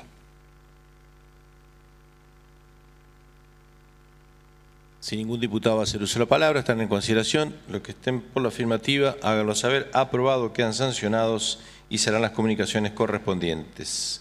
Corresponde considerar los proyectos para los que se aprobó tratamiento preferencial para la presente sesión. Tiene la palabra el diputado Navarro. Señor presidente, para pedir que el expediente 22.291, que estaba en esta situación, hacer la moción de su traslado de preferencia para la próxima sesión con o sin dictamen. Hay una moción, los que estén por la afirmativa, aprobado. Corresponde considerar las órdenes del día. Corresponde considerar el dictamen de las comisiones de Asuntos Cooperativos, Mutuales, Cultura, Turismo y Deporte y la Comisión de Legislación General en el proyecto de ley bajo número de expediente 20.022 referido a la protección, preservación, conservación de los museos y la creación del Consejo Asesor de Museos. Tiene la palabra el diputado Navarro. Hemos acordado en labor parlamentaria, por unas cuestiones de formalidad, pedir la vuelta de este dictamen a comisión para luego poderlo tratar. Así que voy a hacer la moción de que este dictamen vuelva a la comisión correspondiente. Hay una moción, los que estén por la afirmativa, aprobado. Corresponde considerar el dictamen de la Comisión de Asuntos Constitucionales, Juicio Político y Peticiones, Poderes y Reglamento en el proyecto de resolución bajo número de expediente 21.716, por el cual se solicita a legisladores nacionales que impulsen la denominación Martín Conrado Bustamante, la ruta nacional número 168 que une Paraná con Santa Fe. Si ningún diputado desea usar la palabra, se va a votar en general y en particular a la vez. Los que estén por la afirmativa, háganlo saber. Aprobado. Corresponde considerar el dictamen de la Comisión de Legislación General en el proyecto de ley bajo número de expediente 22.764, por el cual se sustituye el artículo 5 de la ley número 10.133 del Instituto Autárquico Becario Provincial. Tiene la palabra el diputado Lara. Gracias, señor presidente. Este proyecto de ley que presentamos hace unos días y que agradezco y reconozco el trabajo de los miembros de la comisión, que le dimos un tratamiento rápido, si se quiere, no hace otra cosa que tener una mirada en cuanto a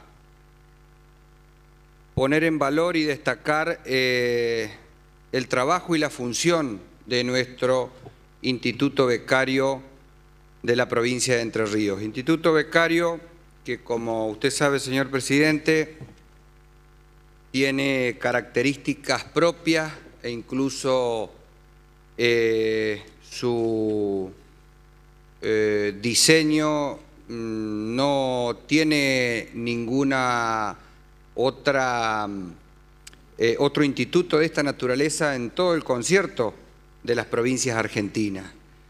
Este instituto becario que se formó allá por el año 89 y que tiene una vinculación funcional con el Poder Legislativo.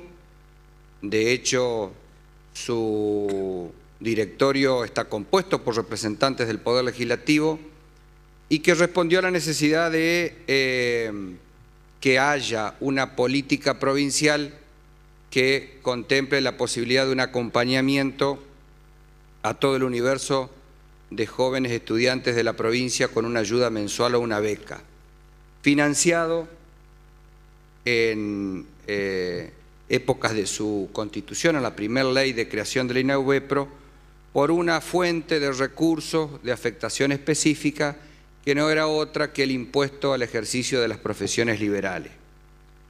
Bueno, lo cierto es que la realidad va cambiando y el Instituto Becario, señor presidente, fue incorporando diferentes programas a el objetivo central que tiene, que es el otorgamiento de becas, y diferentes servicios, lo que en definitiva ampliaron el objetivo de este organismo. De hecho, usted lo sabe mejor que nadie, cuando fue gobernador de la provincia se comenzó a redefinir la política del INAUBEPRO incorporando otros servicios y otras actividades que excedían, como dije, el otorgamiento de beca.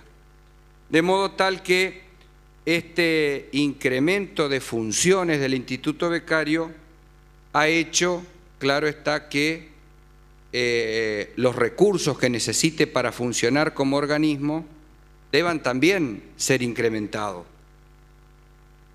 No para gastar más, sino para gastar como corresponde, porque al sumársele tantas funciones, programas, etcétera, que ya me voy a referir puntualmente a cada uno de ellos, necesitamos redefinir la cuestión de los recursos y qué es o cuál es el tope que pueden afectarse de los mismos.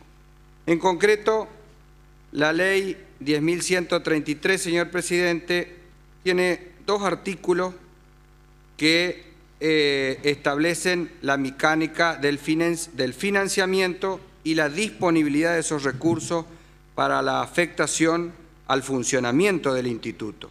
El artículo 3 establece tres fuentes de financiamiento: los ingresos provenientes, como dije, del impuesto al ejercicio de las profesiones liberales; el inciso B, los legados y donaciones de entidades y organismos no gubernamentales, que como sabemos es una cuestión prácticamente simbólica. Y el inciso C, los aportes del Tesoro Provincial, Nacional e Internacional. Y el artículo 5 establece un límite del 10% de estos recursos para afectar a gastos de equipamiento y funcionamiento, dice la ley. Como dije, cuando se constituyó o se creó el Instituto Becario allá por el año 88, era lógico que aquella estructura del año 88 y el universo que había de beneficiarios becados en la provincia y solamente ese destino que tenía el Instituto Becario o ese objeto o esa función, bastaba para que un 10% de sus recursos fueran suficientes para que se administre y que funcione este Instituto Becario. Pero como dije, a partir del año 2012, que reformamos en esta legislatura la ley y que unificamos la normativa del Instituto Becario con la ley 10.133, incorporamos o ampliamos el objeto del organismo, porque, como dije, se incorporaron diferentes acciones, además del universo de entregar becas al Instituto Becario, como talleres de orientación vocacional. Hoy participan, señor presidente, más de 10.000 alumnos en todos los departamentos en estos talleres de orientación vocacional, carreras, la feria de carreras que el becario lleva adelante con 2.700 visitas en el año 2017, por ejemplo, actividades recreativas que tienen que ver con la maratón del becario. En la última edición tengo entendido que hubo más de 3.000 corredores que participaron, la tarjeta becaria con más de 1.000 comercios adheridos, el programa Educando en Movimiento, en donde más de 5.000 niños de entre 6 y 13 años asisten a apoyo escolar y actividades recreativas en el propio barrio, entre otros programas, señor presidente. De modo tal que, como dije, las funciones se fueron ampliando. A partir del año 2016, el gobernador de la provincia, el actual gobernador de la provincia, transfirió en un criterio de racionalizar y hacer más eficiente este tipo de políticas, desde el Consejo General de Educación al Instituto Becario, todo el sistema de transporte escolar. Obviamente esto impacta en más de 10.000 estudiantes de la zona rural que se ven beneficiados con el transporte escolar, que también tiene que ver con los recursos que vienen del orden nacional, algunos de ellos a través del Instituto Nacional de Educación Tecnológica del INET, que colabora para cofinanciar este servicio que brinda el Instituto Becario. De modo tal que es necesario, señor presidente, reformar este artículo 5 y establecer que el límite de hasta el 10% de los recursos del becario que pueden ser afectados para los gastos de funcionamiento, de equipamiento y funcionamiento, como dice la ley, que no son otros que bienes de consumo, servicios, gastos en personal, gastos de capital, solamente se correspondan a la fuente de ingreso que está originada en el impuesto del ejercicio a las profesiones liberales. Me decían del Instituto Becario un dato que no es menor. El mayor impacto que tienen los gastos de funcionamiento son en gastos de personal, pero fíjese usted que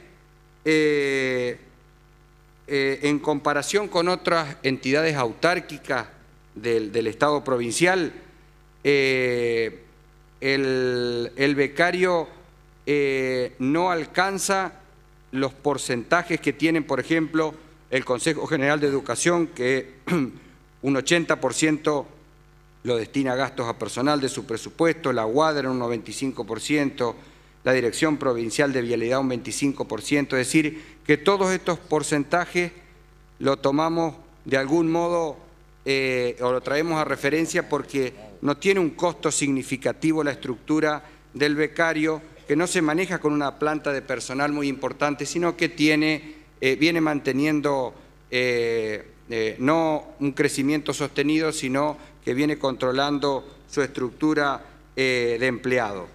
Pero por eso es necesario, como dije, adecuar a la realidad del Instituto Becario con su financiamiento, y por eso planteamos la necesidad de esta norma que modifique el inciso A del artículo 3, que modifique el artículo 5 y que quedaría redactada de esta manera. Así lo dispuso la Comisión de Legislación General cuando recibimos a la directora ejecutiva del INAUBEPRO, que se encuentra aquí presente también con funcionarios y empleados del Instituto Becario. El texto quiero leerlo. Dice artículo primero, sustitúyese el artículo 5 de la Ley 10.133, el que quedará redactado de la siguiente manera. Artículo 5, el Instituto Becario podrá disponer de los recursos que conforman el fondo para afrontar gastos de equipamiento y funcionamiento del mismo, de los recursos establecidos en el artículo 3, inciso A de la presente ley, solo podrá disponer de hasta el 10% para afrontar los gastos de esta naturaleza. De modo tal, señor presidente, que esta reforma contribuye a permitirle que siga desarrollándose y creciendo este organismo en la provincia de Entre Ríos, que creo que nos enorgullece a todos los gobiernos desde el año 89 en adelante, que ha sido una muestra de una política inclusiva en materia educativa, siempre respetando el lema, y como justicialista obviamente lo sostenemos y lo promovemos, que no hay educación si no es compartida. Muchas gracias, señor presidente.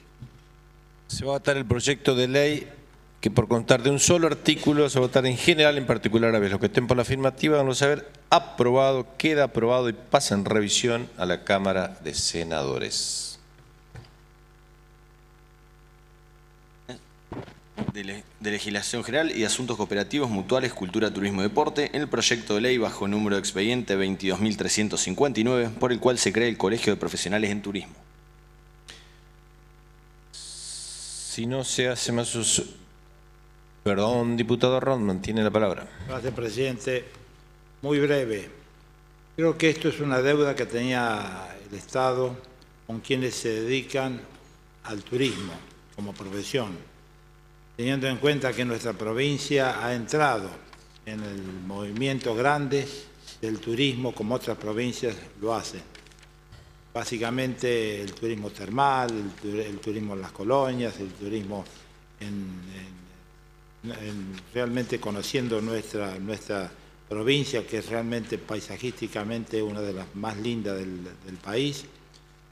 Y esta gente que se dedica al turismo estaban enucleados en asociaciones, y yo creo que vale la pena que hoy, que es una carrera universitaria, una carrera terciaria, una carrera donde del estudio superior, le demos la categoría de colegio. Fíjese que en el artículo 1 habla de que la provincia va a ser dividida en regiones integradas por distintos departamentos. Quiere decir que realmente se va a descentralizar la provincia en este tema. En otro artículo habla en el artículo 5 el órgano de aplicaciones, donde dice: será órgano de aplicación de la presente ley el Colegio de Profesionales en Turismo de la provincia, quien evaluará y considerará los títulos universitarios terciarios en turismo y hotelería reconocidos en el Estado y que no estén contemplados en la presente ley, como así también las condiciones de los idóneos a los efectos de su equiparamiento con los previstos en la presente. Esto quiere decir que hay lugares donde no pueden ir los licenciados en turismo, los técnicos en turismo, los que han adquirido un título universitario, como por ejemplo en el delta nuestro, donde están los vaquianos, y se le va a dar provisoriamente, va a estar incluido en esta ley, porque no se lo puede tirar a la basura a gente que hace muchos años está trabajando en este tema, y hoy, por el fin de hacerlo, de superar la capacitación de ellos, no lo reconozcamos. Este proyecto de ley tiene 53 artículos y 11 capítulos. Terminando en el artículo 53 dice que A los fines de la puesta en funcionamiento del colegio, los miembros de la ProAtur, Profesionales de la Asociación de Turismo de Entre Ríos, Asociación Civil, asumirá provisoriamente y en un plazo de 120 días hábiles a partir de la promulgación de la presente ley. Quiere decir que si logramos aprobar esta ley, que yo pido a mis colegas de la Cámara que lo aprobemos, pase en revisión al Senado y sea aprobado, provisoriamente institucionalmente se van a formar. Así que por eso, presidente, un reconocimiento a esta gente, a estos entrerrianos que trabajan esforzadamente en el turismo y que están haciendo conocer nuestra provincia en todo el país, que aprobamos este proyecto de ley. Gracias, presidente. Tiene la palabra el diputado Valer. Gracias, señor presidente. La verdad que para mí hoy, como diputado de esta provincia, estar tratando este proyecto de ley realmente es un orgullo, dado que fui secretario de Turismo de mi ciudad en el año 91 al 95 y también fui secretario de Turismo de esta provincia del 95 al 99. Usted compartió conmigo el proceso desde el año 91 al 99, cuando hicimos en aquel entonces todas las perforaciones termales de esta provincia, o la gran mayoría. Y la verdad que en ese entonces eran escasos los profesionales del turismo que existían, inclusive en la República Argentina. Pero realmente, acompañando a esta profesión, han ido las distintas universidades agregando estas tecnicaturas y estas licenciaturas en el área de turismo en cada una de estas universidades. Esto hace a que el perfeccionamiento de cada uno de los chicos que hoy se encuentran aquí, algunos de ellos, y tantos son los otros que no han podido venir, que realmente merecen esta ley del coprotuer, que realmente le va a dar la herramienta para trabajar de la manera que se debe empezar a trabajar en esta provincia, que es de una manera profesional con respecto a los distintos servicios turísticos que ofrecemos, que no es un tema menor. Entonces, señor presidente, yo festejo y celebro esta ley. Creo que ninguno de los que estamos acá estaríamos en desacuerdo con aprobar esta ley, así que yo adelanto mi voto, que va a ser absolutamente positivo, y también felicito a los chicas que tanto han luchado para que esto hoy se haga realidad. Gracias, señor presidente. Se va a votar primero en general, lo que estén por la afirmativa, háganos saber, aprobado. Ahora, en particular, si hay asentimiento de los señores diputados, la votación se hará por capítulos. Aprobado. Entonces, se va a votar el capítulo primero, aprobado. El capítulo segundo, aprobado. Capítulo tercero, aprobado. Capítulo cuarto, aprobado. Capítulo quinto, aprobado. Capítulo sexto, aprobado. Capítulo séptimo, aprobado. Capítulo octavo, aprobado. Capítulo noveno, aprobado. Capítulo décimo, aprobado. Capítulo decimoprimero, aprobado. El artículo 54 es de forma, queda aprobado y pasa en revisión a la Cámara de Senadores. Corresponde considerar el dictamen de las Comisiones de Asuntos Cooperativos, Mutuales, Cultura, Turismo y Deporte y de la Comisión de Legislación General el proyecto de ley bajo número de expediente 20.288, por el cual la provincia adhiere a la Ley Nacional número 25.643 de Turismo Accesible. Se va a votar el proyecto de ley, primero en general, aprobado. Ahora en particular, artículo primero, aprobado. Artículo segundo, aprobado. Artículo tercero, aprobado. Artículo cuarto, aprobado. Artículo quinto, aprobado. Artículo sexto, aprobado. Artículo séptimo, aprobado. Artículo octavo, aprobado. Artículo 9, aprobado. El 10º es de forma, queda aprobado y pasa en revisión a la Cámara de Senadores.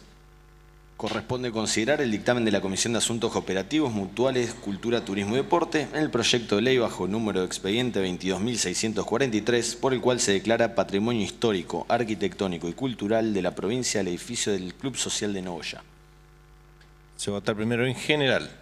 Aprobado. Ahora en particular, artículo 1 aprobado, artículo 2 aprobado, artículo 3 aprobado, el 4 es de forma, queda aprobado y pasa en revisión a la Cámara de Senadores.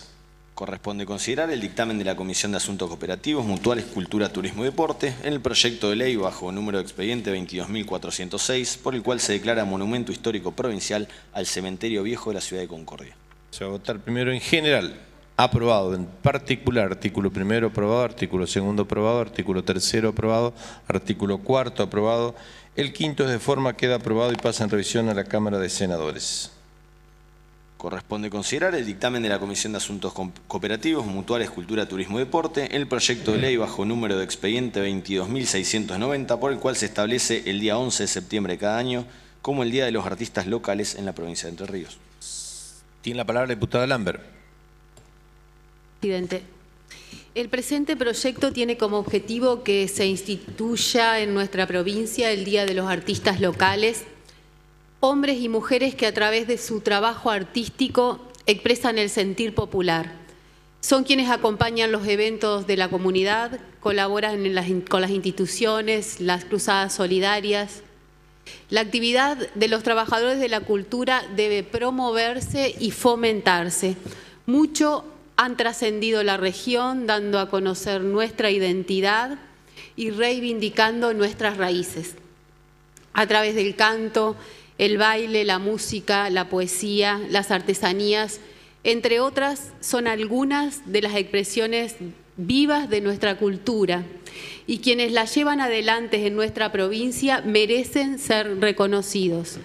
Se propone el día 11 de septiembre porque es la fecha del natalicio del reconocido poeta y escritor entrerriano Jorge Enrique Martí, quien amó entrañablemente nuestra tierra. Martí nació en Rosario el 11 de septiembre de 1926 y con apenas 2 años llegó a la ciudad de Colón para radicarse junto a sus padres. Soy el único entrerriano que aquí no pudo nacer, decía el poeta.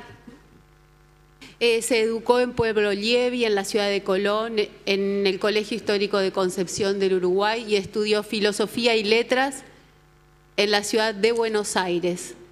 Escritor, docente y periodista, designado prócer de la cultura, junto a otras 26 personalidades en el marco del segundo Cabildo Abierto Federal que se realizó en el año 2015 en la Ciudad Autónoma de Buenos Aires. Dentro de las numerosas obras literarias tiene Panambí, Versos entrerrianos, Al Colegio del Uruguay, Antigua Luz, Rapsodia entrerriana, Entrerriano por el canto, además de Cantata de Unión y Libertad, homenaje a Justo José de Urquiza y su último libro, Cancionero Colonense del siglo y medio, que se presentó en el marco de los festejos por el sesquicentenario de Colón, entre otros. Jorge Enrique Martí falleció el 14 de enero del año 2018 a los 92 años en la ciudad de Colón. El reconocimiento a nuestros artistas entrerrianos, aquellos que hacen a la cultura de nuestra provincia, labor que aporta tanto material como espiritual, merece un reconocimiento especial y que haya un día específico para celebrar y compartir su arte. Por todo esto y por la importancia que reviste para nuestra provincia dichos artistas, es que pido me acompañen con esta iniciativa. Gracias, señor presidente. Se va a votar el proyecto primero en general, aprobado. Ahora en particular, el artículo 1 aprobado, artículo 2 aprobado, artículo 3 aprobado, el 4 de forma, queda aprobado y pasa en revisión a la Cámara de Senadores. Corresponde considerar el dictamen de la Comisión de Educación, Ciencia y Tecnología en el proyecto de ley bajo número de expediente 20.870, por el cual se incorpora el inciso I al artículo número 11 de la ley número 10.402 de Educación Ambiental. Se va a votar el proyecto que por constar de un solo artículo de fondo y uno de forma se votará en general, particular a la vez. Aprobado. Pasa en revisión a la Cámara de Senadores. Corresponde considerar el dictamen de las Comisiones de Salud Pública y Desarrollo Social y de Educación, Ciencia y Tecnología en el proyecto de ley devuelto en revisión bajo número de expediente 20.725, unificado con el 19.992, por el cual se crea el Programa de Alimentación Saludable. Tiene la palabra la diputada Lambert. Señor presidente, este proyecto que viene del Senado, devuelto en revisión, y se ha tenido en cuenta las iniciativas de la diputada Viola Allende y un proyecto de mi autoría, el cual tiene como objeto incorporar conductas nutricionales y saludables a los educandos de todos los niveles de enseñanza de la educación provincial. Créase un programa de alimentación saludable que es el PAS, y los Ministerios de Educación, Salud y Desarrollo Social serán la autoridad de aplicación de la presente ley. Se elaborarán principios de alimentación saludables y específicos para los establecimientos educativos. Se diseñarán guías de alimentación saludables que contendrán alimentos y bebidas que promuevan una nutrición saludable. Se elaborará y suministrará material para la difusión y para la realización de campañas y talleres. Se controlará la venta de alimentación saludable, se garantizará la educación en materia de alimentación, coordinación de organización de eventos informativos a cargo de profesionales de la nutrición. La guía de alimentación saludable deberá estar exhibida en lugares visibles y los locales de expendio de productos y alimentos alimenticios que se sitúen en los establecimientos educativos deberán comercializar los alimentos y bebidas incluidos en el programa PAS. Las instituciones educativas que cuentan con máquinas expendedoras de alimentos y bebidas deberán contener los comprendidos en la guía de alimentos saludables. Y los establecimientos educativos que brinden servicios de comedor adecuarán sus menúes a la guía de alimentos saludables. Creo que es muy importante dejar en clara la importancia que tiene adquirir hábitos saludables en la niñez, donde se genera una conciencia de hábitos que son importantes adquirir de los inicios de la vida para tener adultos más sanos. Muchísimas gracias, señor presidente. ¿Está pidiendo la palabra, diputado Koch? Disculpe. Si ningún otro diputado va a hacer uso de la palabra, se va a votar el dictamen de comisión que aconseja aceptar las modificaciones introducidas por el Senado. De acuerdo al artículo 128 de la Constitución, se requiere mayoría absoluta, es decir, 18 votos. Los que estén por la afirmativa, háganlo saber. Aprobado. Queda sancionado y se harán las comunicaciones correspondientes. Tiene la palabra la diputada Elena. Gracias, señor presidente. Solamente para informar que la Comisión de Asuntos Municipales, la presidencia va a ser ejercida por el diputado Sergio Keneteman. Queda notificado. Tiene la palabra el diputado. Quedan notificados los señores diputados. Tiene la palabra el diputado Navarro. Presidente, para informar que en nuestro bloque va a llevar para miembros de la bicameral de comunas la diputada Toller, al diputado Riganti, al diputado Valenzuela y al diputado Derrichó. Estos van a ser los miembros de nuestro bloque. Si la oposición ya tiene los miembros, los podría decir, y si no, que luego los acerque por secretaría. Tiene la palabra la diputada Viola. Cambiemos, van a ser representantes la diputada Yelena Costa y el diputado Esteban Vitor. Tiene la palabra la diputada Lena. Por el bloque UCR en Cambiemos, el representante va a ser el diputado Jorge Monge. Muy bien. No hay más asunto para tratar. Queda levantada la sesión.